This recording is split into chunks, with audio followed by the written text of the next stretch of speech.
Hare Krishna, everyone. So today we will be doing 8th chapter. It is Akshar Brahma Yoga. So Akshar Brahma Yoga is attaining the Supreme. What is yoga? It is connecting to God, right? How many kinds of yogas have we learned so far? Anyone can tell? No? Karma Yoga, Jnana Yoga, Jnana Yoga, Ashtanga Yoga, yeah, Ashtanga Yoga. yes, Yeah. So what is the topmost yoga that we have so far heard? ma'am, Bhakti Yoga. Bhakti Yoga, yeah. So So this Krishna, one it is, is the topmost. yeah, yes, very true. So this is Akshar Brahma Yoga. So here Akshar means indestructible, imperishable.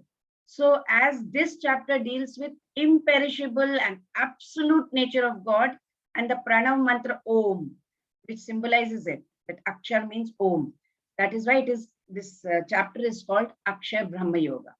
In this chapter, Arjuna is going to ask 8 questions to Krishna. Krishna is saying that if anybody remembers God at the time of death, he can definitely achieve or attain him. Therefore, alongside doing our daily chores, whatever we do at home, whatever we do in the office, we must always practice thinking of God. This comes with abhyasa, practice. So we can do this by thinking of his qualities, his attributes, his virtues. We can think of anything about Krishna. Then next thing that we are going to see is material world versus spiritual world. And then through exclusive devotion, complete bhakti, when our mind is completely surrendered to Krishna, how we get elevated and reach Krishna's abode, that is Golok Vrindavan. And towards the end of 7th chapter yesterday, Lord Krishna had mentioned few words like Brahman, Adi Bhuta, Adi Deva, Adhyatma, and Adi Deva, yeah. So Adi Yajna. So we will see all about this. In this, you know what, Krishna is going to ask, this is what we learned in chapter 7, right? In the end, the last 2 chapters, Jara Marana Mokshaya Mama Ashritya Yatanti Ye Te Brahma Tadviduh Kritsnam Adhyatmam Karma Chakhilam. So Brahma, Adhyatmam.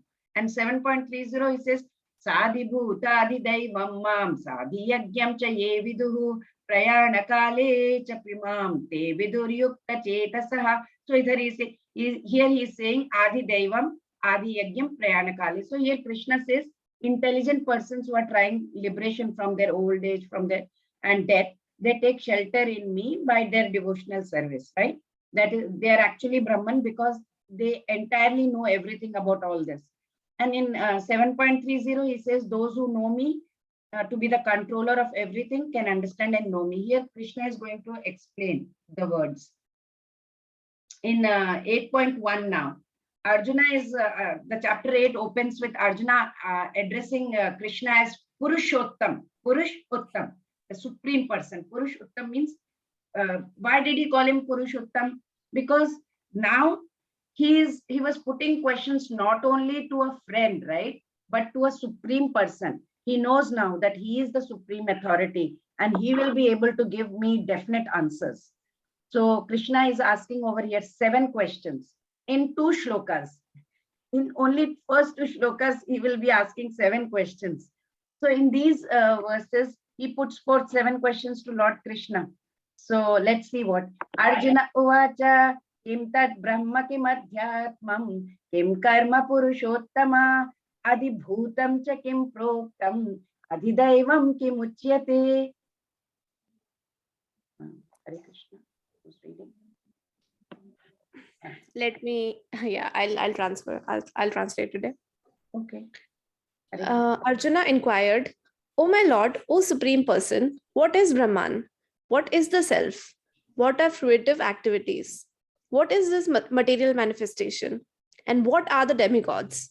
Please explain this to me. So he has put forth how many? 7 questions to Lord Krishna now, out of which six are these words, you know. Brahman, what is Brahman? What is self? What is fruitive activities? Material manifestation, who are demigods? Now, how does this Lord of sacrifice live in my body? Which part does he live? So second shloka also I'll read. Adhiyajna katham kotra dehesmin madhusudana प्रयाणकाले च कथं ज्ञेयोऽसि नियतात्मभिः. How does this Lord of Sacrifice live in the body, and in which part does he live, O Madhusudan? And how can those engaged in devotional service know you at the time of death? And and the seventh question that he's asking is how they remember you at the time of death.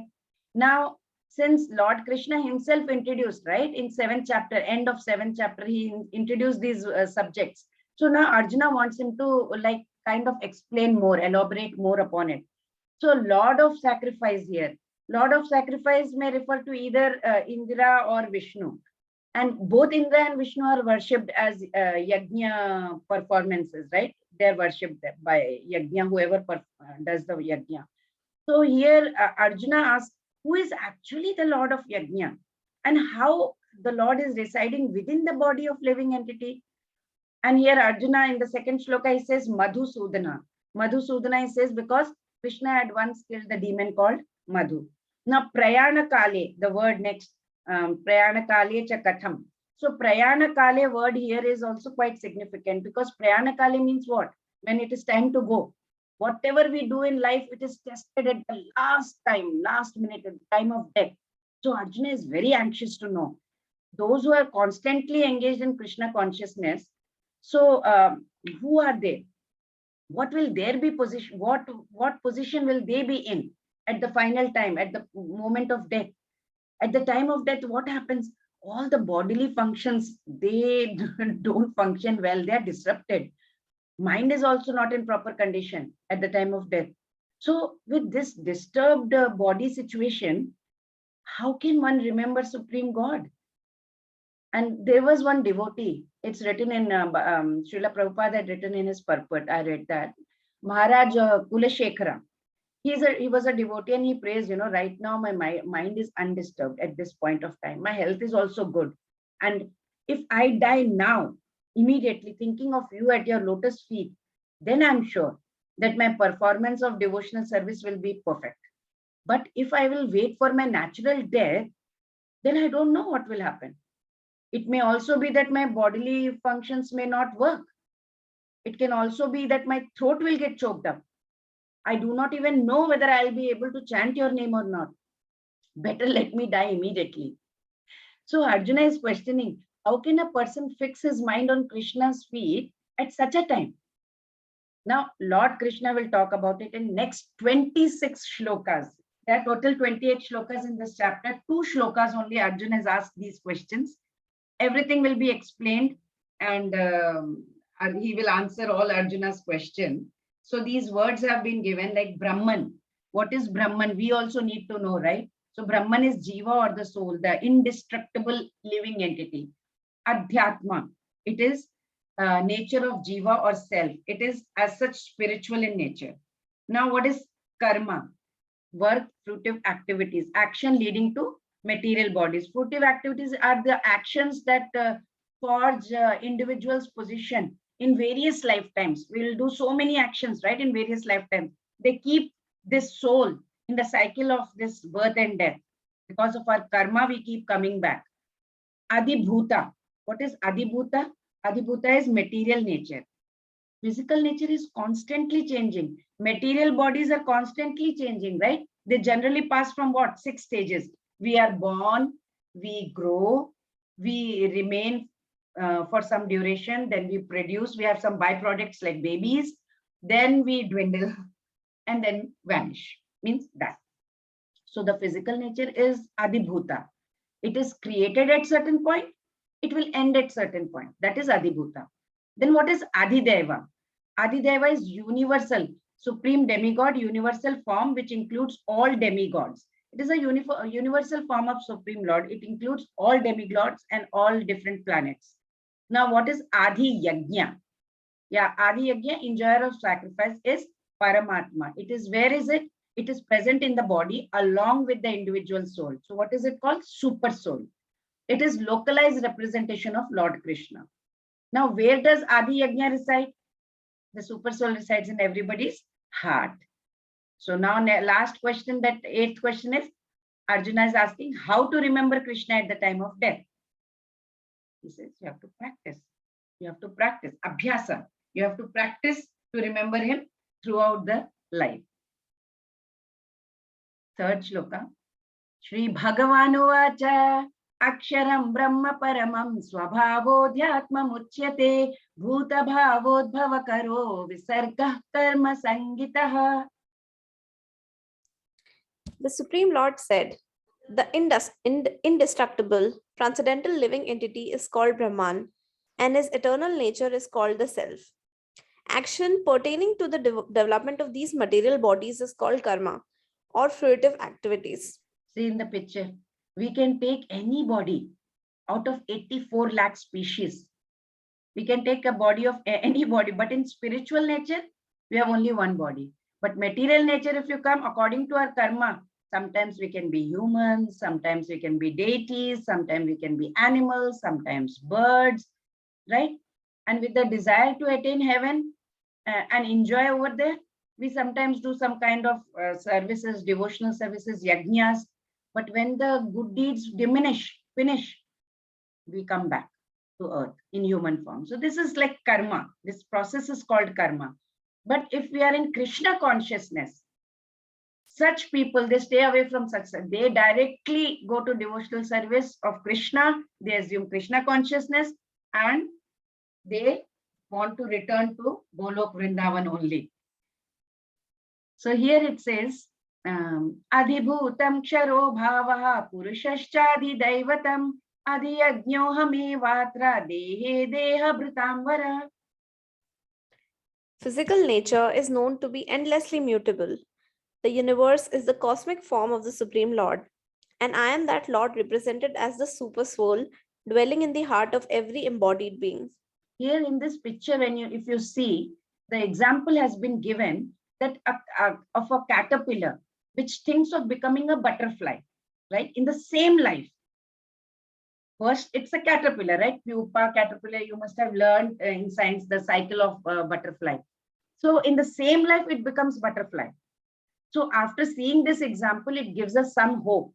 What is that hope? The hope that similar to caterpillar, if we also constantly think of Krishna, it is certain that the end of our life, by the end of this life only, not other life, this life only, we may have the same physical constitution as Krishna.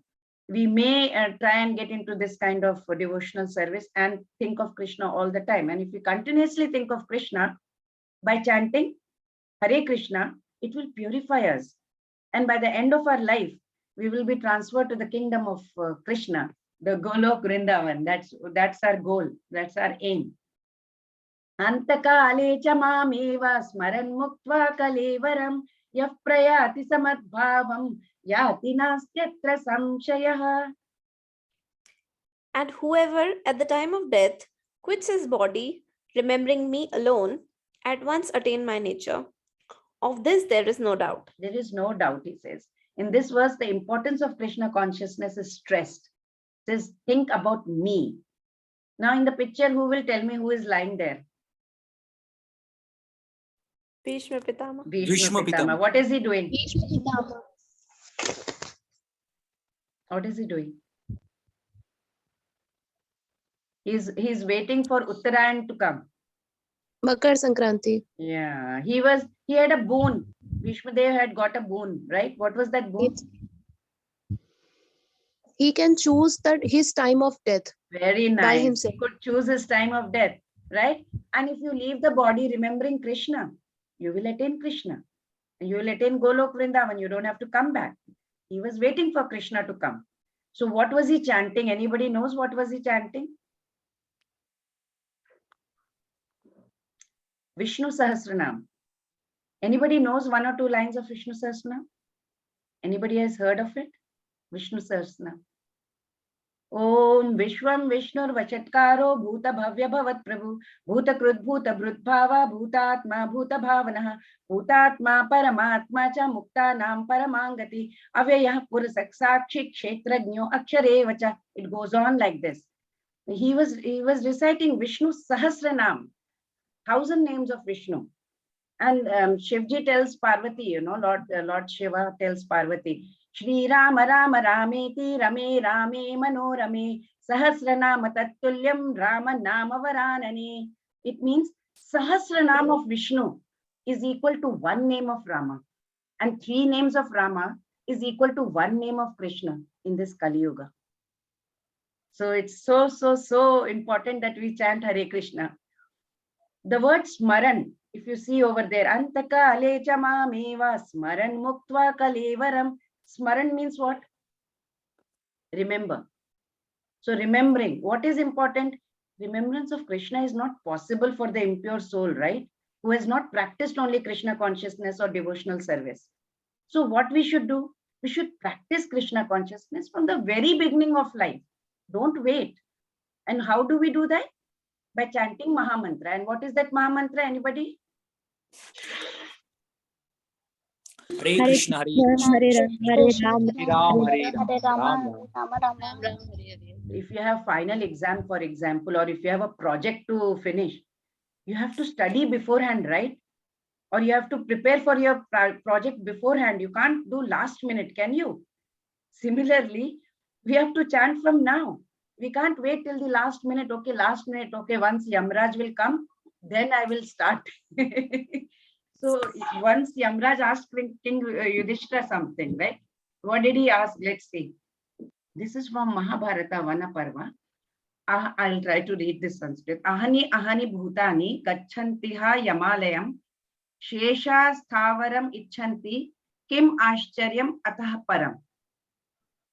Hundreds and thousands of living entities meet death at every moment, but a foolish living entity, being nonetheless, thinks himself deathless and does not prepare for death.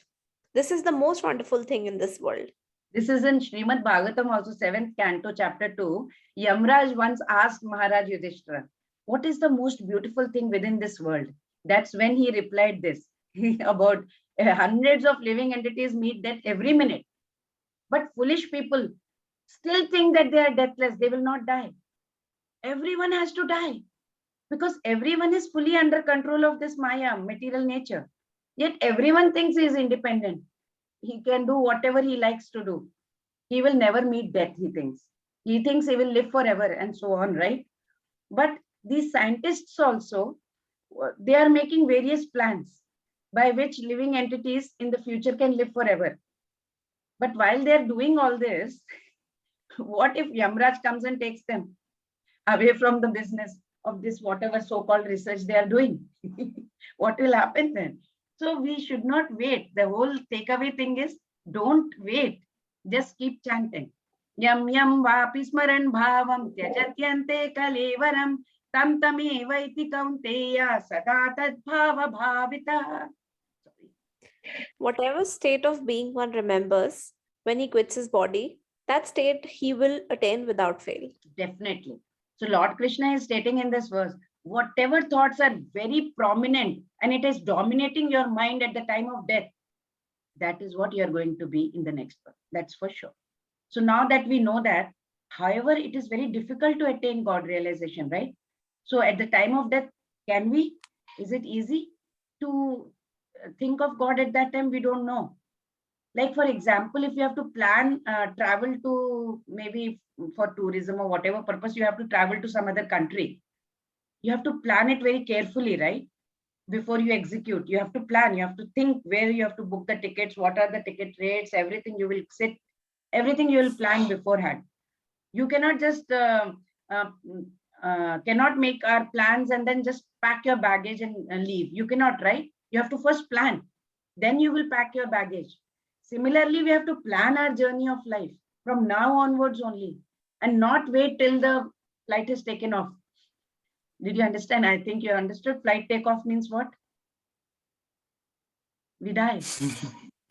Maharaj Bharata also, he was a great personality. I told you this story, I think chapter 7 or chapter 6. He also thought of a deer at the end of his life. So in the next life, he transferred into the body of the deer. So although as a deer, he remembered his past activities, he had to accept that animal form, right? So according to Skand Purana, thinking of God at last minute is very difficult, exceedingly difficult.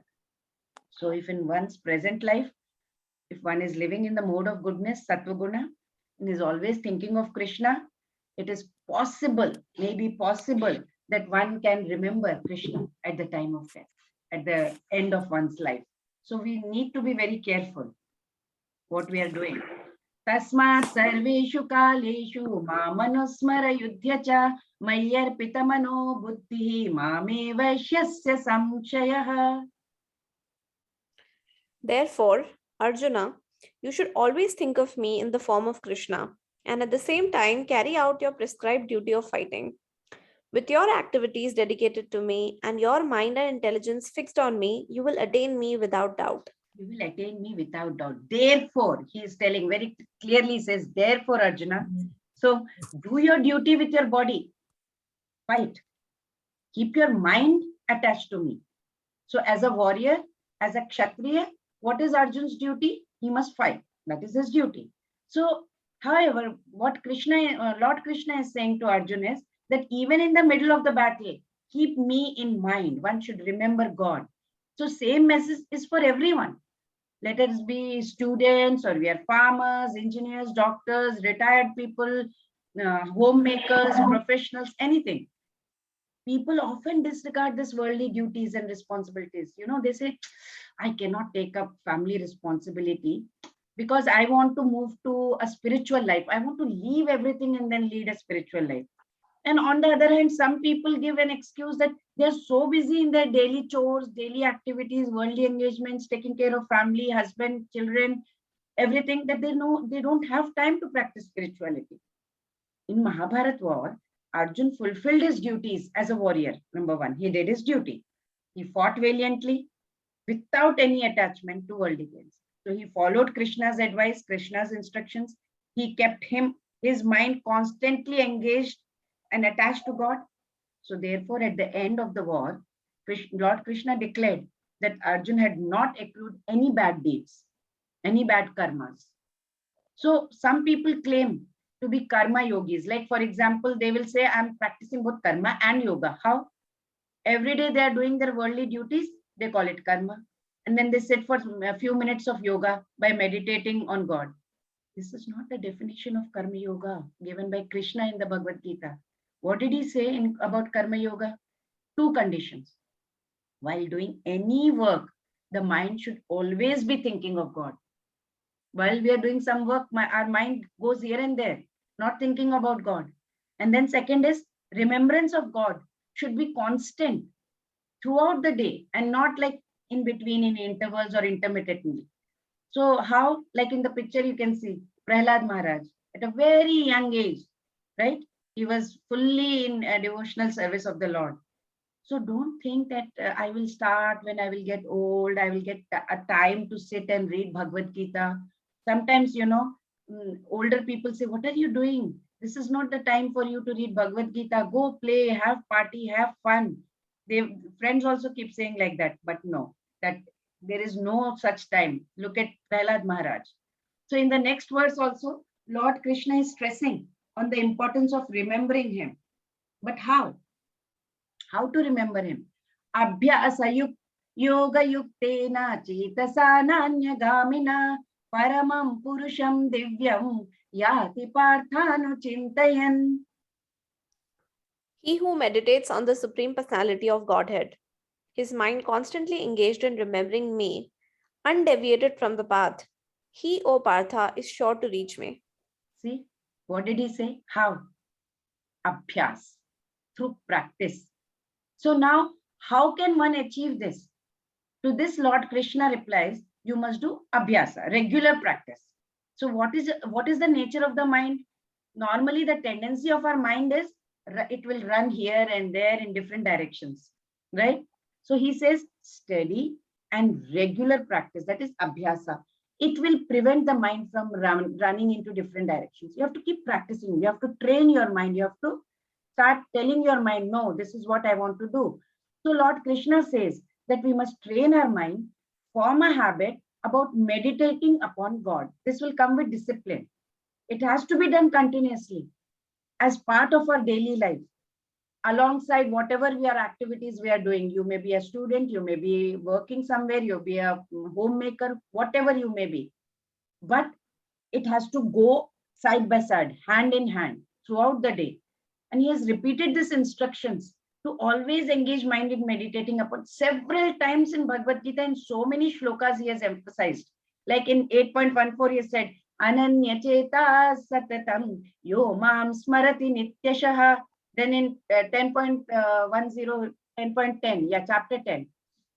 He said, Tesham satata yuktanam bhajatam priti purvakam.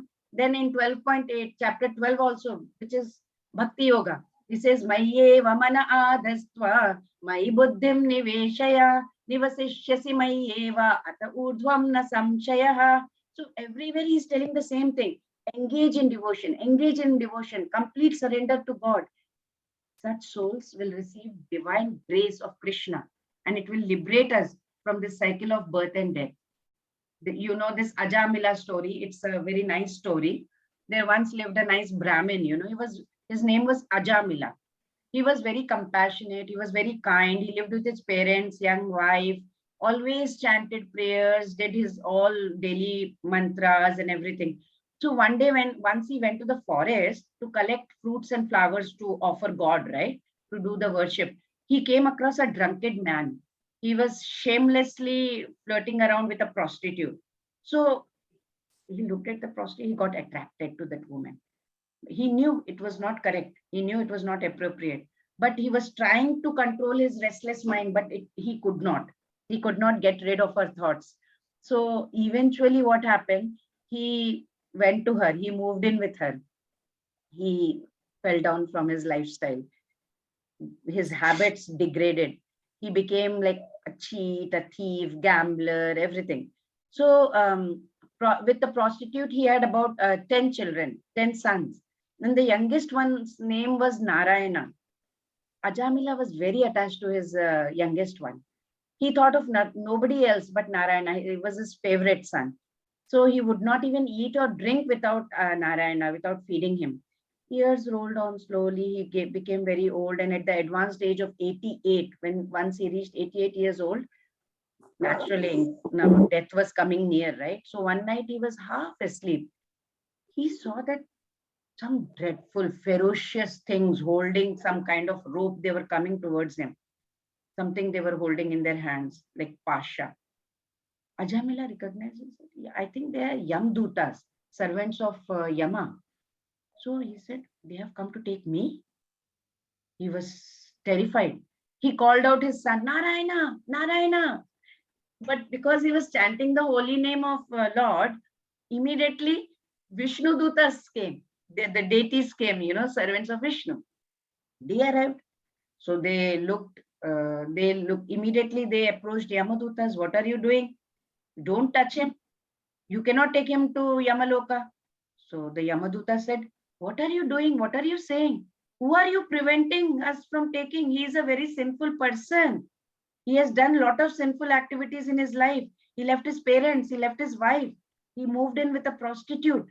He deserves to be punished. But Vishnu Dutta said, no, no, no. He may be a sinner, but he chanted Lord's powerful name. And we know he was calling out his son only. But still, he was chanting the name of Narayana, so he will come under Narayana's protection. All his sins are eradicated. So therefore, you cannot take him away. After a lot of discussions, Yamadutas reluctantly just left him there and returned to their master and told him, this is what happened over there. Yamaraja told them, you should never go where somebody is chanting the Lord's name. Only bring me those people who have never chanted Lord's name, whose ears have never heard Lord's name, whose ears have never heard the stories of Lord. So after hearing this conversation between Vishnu Dutas and Yamadutas, Ajamila realized he had been given a second chance. He was not taken away. He got second life. So immediately he was aware of what he did all his life. He became a staunch devotee of Narayana. Okay. In the picture you can see, right? First they have come to take him, and then Vishnu Dutas come. And then in the end, Few years later, when it was time for him to go, Vishnu Dutas came in a swan aeroplane and escorted Ajamila back to spiritual realm. So you can see in the last picture, he's being taken away. This is the story of what Bhakti can do even in the last minute. Kavim Puranam Anushasitaram Anoraniyam Samanusmaretyah Sarvasya Dhataram Achintya Rupa Aditya Varnam Tamasah Parastat. One should meditate upon the Supreme Person as the one who knows everything, as he who is the oldest, who is the controller, who is the smaller than the smallest, who is the maintainer of everything, who is beyond all material conception, who is inconceivable, and who is always a person. He is luminous like the sun, and being transcendental is beyond this material nature. So here he is saying you can meditate upon God in several ways. We may ask, right, how to meditate upon God? Many, many ways. He says you can take the name, you can take the forms, you can take Leelas, his pastimes, associates, abodes of God. There is no difference among all these aspects of God. You can take any, you can meditate on any or all of them. In this verse, Lord Krishna has mentioned 8 such divine aspects. What are those? Let's see. See, Kavi means he knows everything. He knows the past, he knows the present, he knows the future. That means everything. Second is Purana. Purana means oldest personality because he is the origin of everything. Then Anushasitaram means he is the supreme controller of the universe. He is the maintainer. He is only taking care of everything. Anoraniyam, he is smaller than the smallest. The living entity, what is the size of the soul? We have read. Anybody knows? Anyone knows the size of the soul? Pranjal? Mataji, 1/10,000 of the hair tip. Tip of the hair. Very nice. Very good. But the Lord is so small that he can enter into the heart of this particle. So therefore, he is smaller than the smallest. As the Supreme can enter into an atom, into the heart of the smallest to control him as the super soul. So Sarvasya Dhata. What is Sarvasya Dhata? Although he is so small, he is all pervading and he is maintaining everything. Achintya Rupa. Achintya Rupa means inconceivable. Very significant in the connection. God's energy is beyond our conception. We can't even imagine.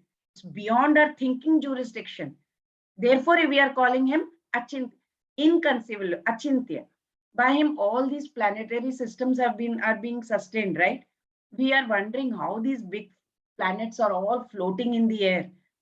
It is stated over here that it is Lord, it is Krishna, by his inconceivable energy, Achintya Rupa. He is sustaining all these big planets and the systems of galaxies. Otherwise, how is it hanging in the air? Next is Aditya Varna. Means Aditya is the name of sun. Here, God is said to be dazzling like sun. His effulgence is so much. Then last one, Tamasah Parastat. How sun removes darkness? Lord Krishna with his effulgence, he eliminates all the ignorance that we have. If on a cloudy day, like last time I gave example, if on a cloudy day, sun is not visible, does that mean that there is no sun? No, it is there. It's optical illusion for us, right? Sun is there. Similarly, Lord is also there. We can't see him. So we may get the question, why we can worship Krishna in so many ways? Well, Krishna is merciful. He has given us different choices. According to our natures, according to our samskaras, we have different nature. All are not same, right? We have different tendencies. We have different ways of doing things. We have from endless lifetimes, we are doing different things. So let's say, for example, my friend and I decide that we will go to a sari shop to buy a sari.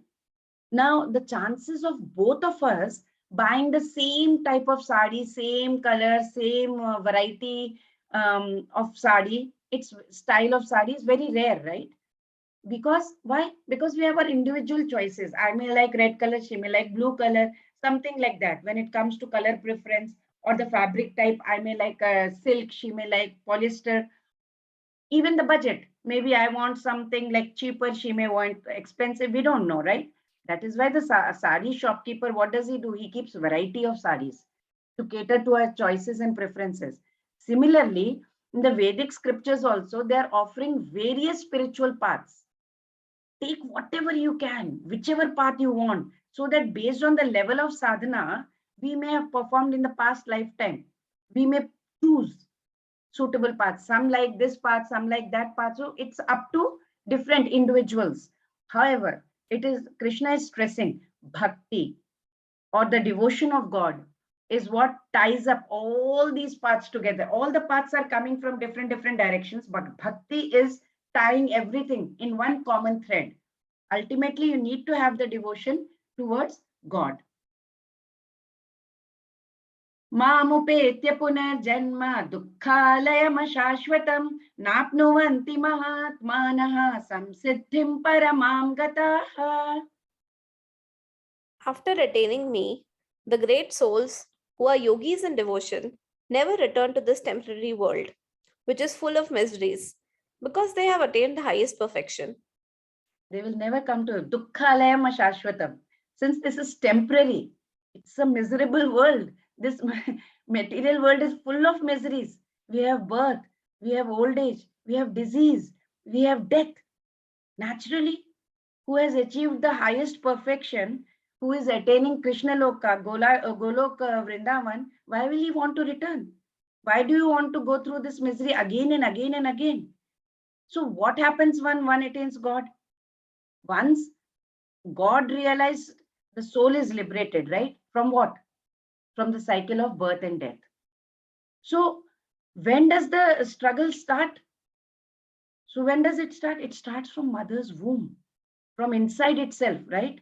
Everybody knows how miserable it is inside the mother's womb. We can imagine, where we are hanging upside down for 9 months.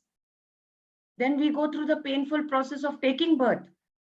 Then we are delivered into unknown world. When the baby is born, it doesn't even know where it has come out, right? Unknown world for the baby, where we have to cry. Every time the baby has to cry for every need. And as we are growing, we need to learn to speak, we have to learn to walk, we need to eat, everything we have to learn all over again. Then comes the turmoil of adolescence, teenaging. Teenager problems will come, which is again mentally challenging. That phase is challenging. Youth phase is so challenging. Depression, anxiety, stress, all this is coming over.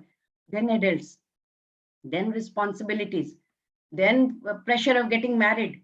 There are relationship tests. Relationship doesn't work out so well. Then we are having endurance. We have to have patience to accept. We have to accommodate, adjust, right? With everyone. We are struggling with so many social responsibilities. We are a parent, we are wife, husband, we are a grandfather, every son, so many roles, brother, sister, so many roles to play, right? We are struggling. And then after all this, what comes? Old age. And with old age, what are the gifts we get? Sickness, disease. These are the gifts we get with old age. All through our life, we suffer from pain and miseries. Why? How? It is induced by our own mind, body, right? And people, sometimes circumstances around us. And then we finally die, which is again a painful experience. So why does God put us into all through so much pain, so much misery? In God's plan, his design, the purpose of these miseries is to realize that this is not the permanent abode for you. He's telling us it's not the permanent abode for you. It serves like a correction home. You know, when we send the juveniles to correction home, that they are not behaving well, so send them to juvenile home. Like that, this is a correction home for us, for the souls who have forgotten God. So we are trapped in this material world. So these sufferings and miseries, when it comes to us, it helps us, helps the soul to develop desire for God. When Kunti Devi was asked, she told Krishna, I am not worried. I am getting all these miseries. It's okay to get, because then I will be closer to you. I'll be more thinking about Krishna. That's what she told Krishna. An example can be a person who accidentally puts his hand in a boiling water. For example, if water is boiling and by mistake, I put my hand in it, what will happen? Immediately, I'll remove my hand from it. Why? Because it's painful and it's burning. So naturally, I'll remove it. So what is the lesson that I have learned? Not to do the same thing again. Similarly, if we are going through this pain, we are going through this misery. So what are we experiencing? Pain and misery. So what the lesson we are learning? We should leave this world and not try to come back over here. Leave this dukkhalayam and go to Krishna's abode. Abrahma bhuvana lokaha punaravartinorjuna mamupetya tu kaunteya punarjanmana vidyate. From the highest planet in the material world down to the lowest, all are places of misery wherein repeated birth and death takes place. But one who attains to my abode, O son of Kunti, never takes birth again. See, so many planets you can see. According to Vedic scriptures, there are 14 worlds in our universe. See in the picture. 7 planes of existence, beginning with earth and higher. We have Bhuloka, Bhuvarloka, Swarloka, Swargloka, Maharloka. Then we have Janaloka, Tapaloka, and Satyaloka. So the higher planes are celestial, the Swargaloka. And then we have Brahmaloka, right? The remaining 7 planets, they are lower than the earth. They are hellish planets like Narka. We call Narka like Atala, Vitala, Sutala, Talatala, Mahatala, Rasatala, Patala. So Brahmaloka is there. That's the abode of Brahma, right? It's the highest. And Patal Lok is the lowest. However, all these lokas are also under Maya, under material energy of God. So even these 14 lokas, the people of these 14 lokas have to go through the cycle of birth and death. It is because of their impermanent nature. Lord Krishna in previous verse he had said, Ashashvatam, this is temporary, and Dukkhalayam, it's full of misery. So all those who are born in these lokas are subject to death someday. Everyone has to die. And as persons on earth, they are elevated to higher planets. People on higher planets like Brahmaloka or maybe Chandraloka, Indraloka, they also fall down. Many a times they come down to earth. Earthly people, if do a lot of devotion, we can go higher. We can get promotion. And those who are in higher planets, because of their some bad deeds or whatever, they may come down to earth. So you never know where we are going to go. It depends on our karma. सहस्रयुगपर्यन्तम् अहर्यत् ब्रह्मणो विदुः रात्रिं युगसहस्रान्तां ते होरात्रविदो जनाः. By human calculation, 1,000 ages taken together is the duration of Brahma's one day, and such also is the duration of his night. अव्यक्ताद्व्यक्तयः सर्वाः प्रभवन्त्यहरागमे रात्र्यागमे प्रलीयन्ते तत्रैवाव्यक्तसंज्ञके. When Brahma's day is manifest, this multitude of living entities come into being, and at the arrival of Brahma's night, they are all annihilated. भूतग्रामस्य एवायं भूत्वा भूत्वा प्रलीयते रात्र्यागमे वशः Partha प्रभवत्यहरागमे. Again and again the day comes, and this host of beings is active, and again the night falls, O Parth, and they are helplessly dissolved. So it's very clear in these sentences. By human calculation, 1,000 ages taken together is duration of Brahma's day. In material universe, not even Brahma is free from the process of birth, old age, disease, and death. Brahma is, of course, he is engaged in devotional service, Supreme Lord's service. He is managing the whole universe. Therefore, he at once attains liberation. Elevated sannyasis are promoted to then Brahma's position. Brahma is doing good service, so he is elevated. Then elevated sannyasis take place of Brahma in Brahmaloka, which is the highest planet in this material universe. And it survives all the heavenly planets in the upper strata of planetary system. But in due course, Brahma, all the people in Brahmaloka, everybody is subject to death according to the laws of material nature. But those intelligent people who take to Krishna consciousness, use the human life, this is our human life, very useful life, they should be fully in devotional chanting, devotional service of the Lord, and chant Hare Krishna, Krishna Krishna, Hare Hare, Hare Rama, Rama Rama, Hare Hare, all the time. And what will happen? We will be transferred. Transferred to what? Even in this life, we can go to spiritual planet of Krishna and become eternally blissful over there. No need to take rebirth again. Away from this. See, Brahma ji, even Shiv ji, they also think about Krishna and they are also worshipping him. Paras tasmat tu bhavonyaha avyakto vyaktat sanatanaha yassa sarveshu bhuteshu nashyatsu na vinashyati. Yet there is another nature which is eternal and is transcendental to this manifested and unmanifested matter. It is supreme and is never annihilated. When all in this world is annihilated, that part remains as it is. Krishna says his superior spiritual energy is transcendental, it's eternal, it's beyond all the changes of material nature. Material nature also gets annihilated, means gone, during the days and nights of Brahma. That's what Krishna is telling here. This is the Golok Vrindavan. This is the chart, Golok Vrindavan chart, if you can see. I can show you. This is Golok Vrindavan, where we have to go. This is our aim. Go to Krishna, Krishna Loka. This is Krishna Loka. And this is Haridhama, Vaikuntha. This is next, below Golok Dhama is Haridhama, Vaikuntha. These are all spiritual worlds. And this is our Loka. This is like just now I told you, these all. Here is Garbhodakshay Vishnu is lying from his navel. It is going, and this is Brahma. And here on his all Hare Krishna, Krishna Krishna mantra is going on till Golok Vrindavan. That's how it happens here. Golok chart, if you want, I can show you the PDF in the end, because this will not expand or, zoom. Vedeshu yajneshu tapassu chaiva daneshu yat punya phalam pradishtam atyeti tat sarvamidam midam viditva yogi param sthanam upaiti chadyam.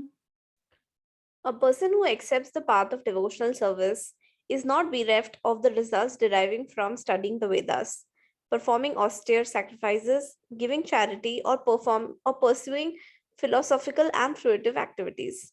At the end, he reaches the supreme abode. Chapter 7 through chapter 12. This is the essence of Bhagavad-Gita.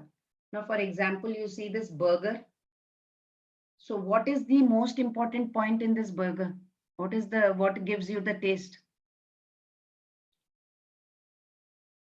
Yes, Pranjal, what gives the taste?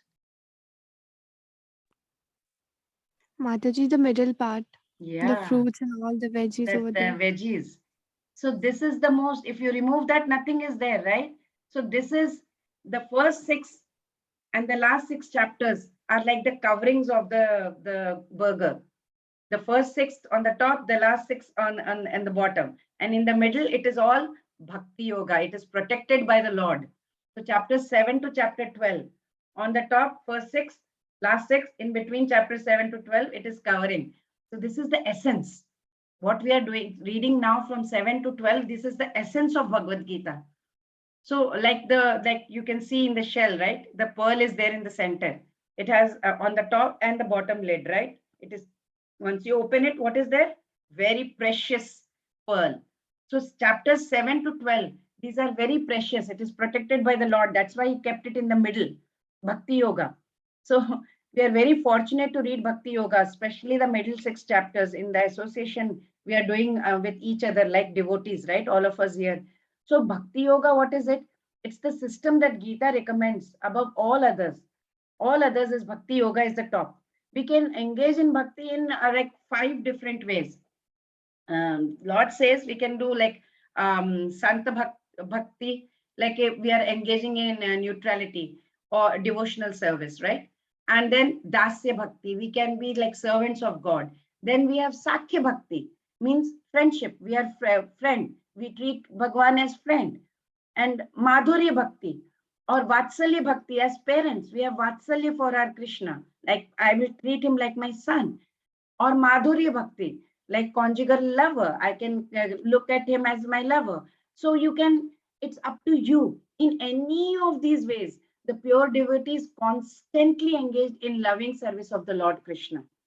And this enables us to have devotion towards Krishna, and we can thus get transferred to Golok Vrindavan, right? Where we can always be blissful away from this Ashashvatam Dukkhalayam. So let's see. 8 questions were asked by Arjuna in 2 shlokas. Then he asked, remembering Krishna at the time of death, what happens? Then Krishna told him how we can do through bhakti. He remembering Krishna by pure bhakti, then told what is material world, spiritual world, and then supremacy of pure bhakti in attaining Krishna. How bhakti is very, very important in the end. So in 9th chapter, what will Krishna tell us? He is going to reveal secret knowledge. Raja Guhya Yoga. Guhya means secret. He will reveal his supreme glories in the next chapter. That is why 7 to 12 are called very precious chapters. Vanchakalpatarupascha kripa sindhubhya evacha patitanam pavanebhyo vaishnavebhyo namo namah. Hare Krishna. Let's chant all of us together. Hare Krishna, Krishna, Krishna, Hare Hare. Krishna Krishna, Hare Rama, Hare Rama, Rama Rama, Hare Hare. Hare Krishna, Hare Krishna, Krishna Hare Krishna, Hare Krishna, Krishna Krishna, Hare Hare. Hare Rama, Rama Rama, Hare Hare. Krishna Krishna, Hare Krishna, Krishna Krishna, Hare Hare. Hare Rama, Rama Rama, Hare Hare. Hare Krishna.